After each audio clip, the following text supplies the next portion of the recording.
The Master Emerald Shrine Lego set doesn't include the Master Emerald. Let's talk about that.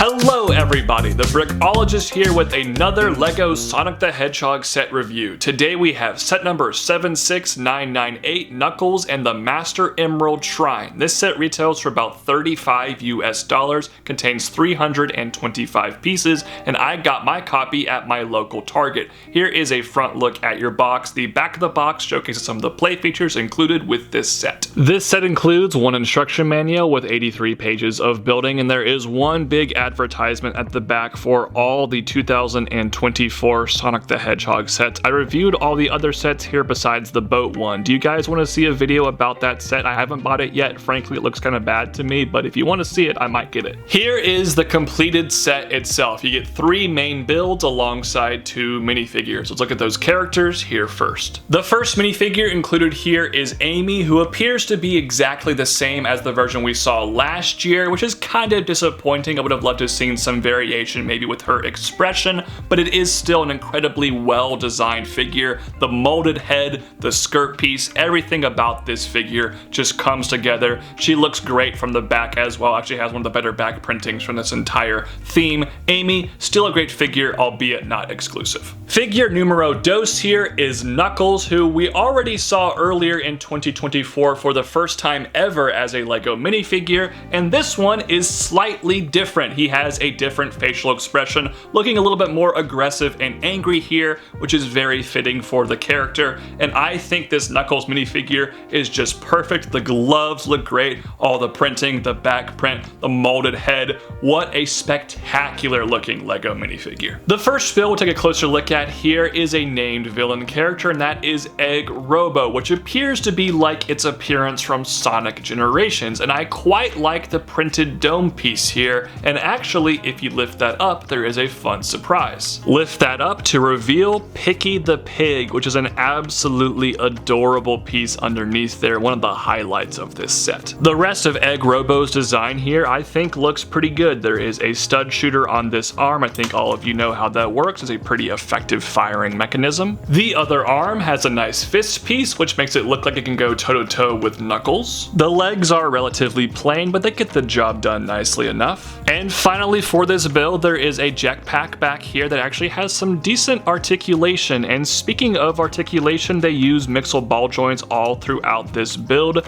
giving it a decent amount of posability for a relatively small design. The other side build included with this set here is a grape launcher, and if I'm being completely honest, this feels like something you'd see in a 4+ set, definitely not up to snuff for an 8+ product. However, it does have a playability function. You guys guessed it, it's a catapult. You push on that, it launches the grapes. It works pretty well, it's just kind of silly. Also, if you're so inclined, you can use Amy's mallet to launch the grapes if you want. And finally, our main attraction, the Master Emerald Shrine. Now, this appears in a number of different Sonic the Hedgehog mediums, and personally, it just kind of feels like an amalgamation to me, not specifically based on any one particular design from any game or other source. Oddly enough, the first thing I thought of while building this set was the Yavin 4 Rebel base from LEGO Star Wars that came out last year. It used a lot of the same techniques, pieces, and colors. Kind of odd, but just a lot smaller. The main staircase piece in the center here I think is weak sauce. It literally is just the one staircase part. They didn't do anything to beef up the detail, and I feel like that was a big missed opportunity. The side walls also aren't all that detailed. I do love the fern piece and the mason brick, but all of this just feels rather flat. Luckily, there is a lot more going on from the exterior, like this palm tree around the corner here, and oh gosh, I mean, look, I appreciate LEGO trying to brick build this rather than just using some specialized molds, but it does not look very good. This section here also has a punching bag for Knuckles, and there is a playability feature here that's integrated in. Basically, if you move the bag close enough to your figure and put Knuckles on this turntable, you can swing him around and actually punch the bag. And you know what?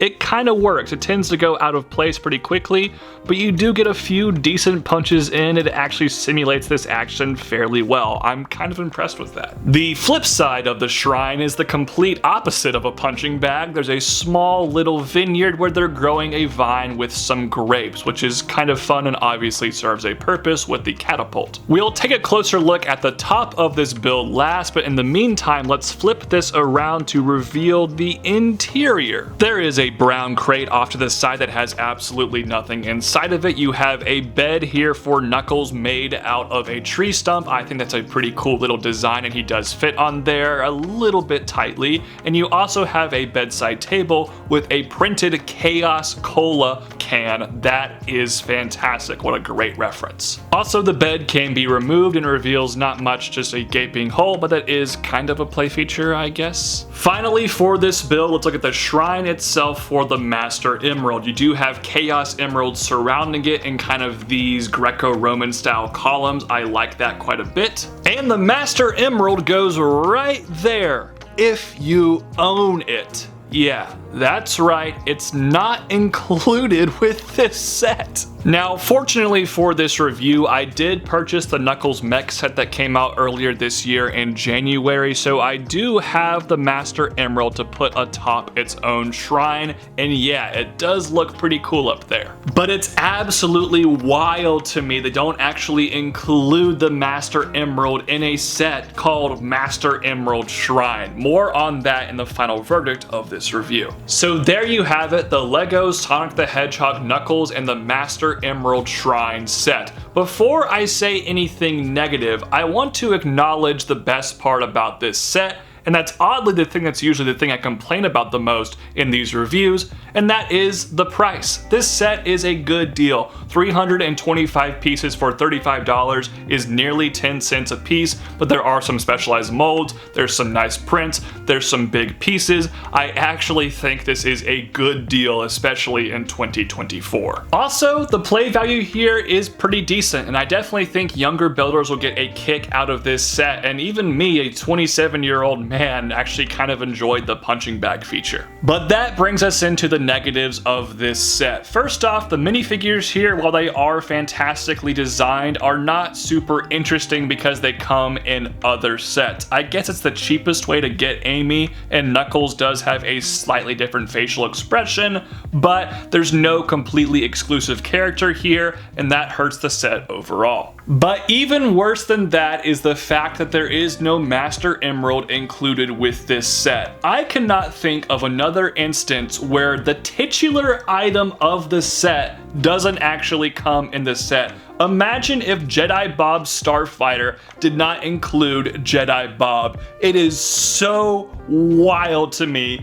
LEGO omitted this from the build. Now luckily, it's not like you have to buy a $200 set to get the Master Emerald. It comes in a set that's the exact same price at $35, but still, it's crazy to make a set dedicated to a MacGuffin-esque item and then not include said item. Additionally, I don't think the build is all that great. It kind of looks like something from 2010 or so, just not really up to snuff with modern LEGO designs. It's not the worst thing I've ever seen in my life, but it's definitely not all that cool. It honestly really bums me out that the best priced LEGO Sonic the Hedgehog set is easily the worst Sonic the Hedgehog build they've done so far. I'm not very impressed with this one, y'all, and that's why it's gonna get a rather mediocre rating of a 5 out of 10. But those are just my thoughts. I'd love to hear your thoughts in the comment section down below. Thank you all so much for watching today's review. Have a great rest of your day. Peace out. God bless. Bye-bye.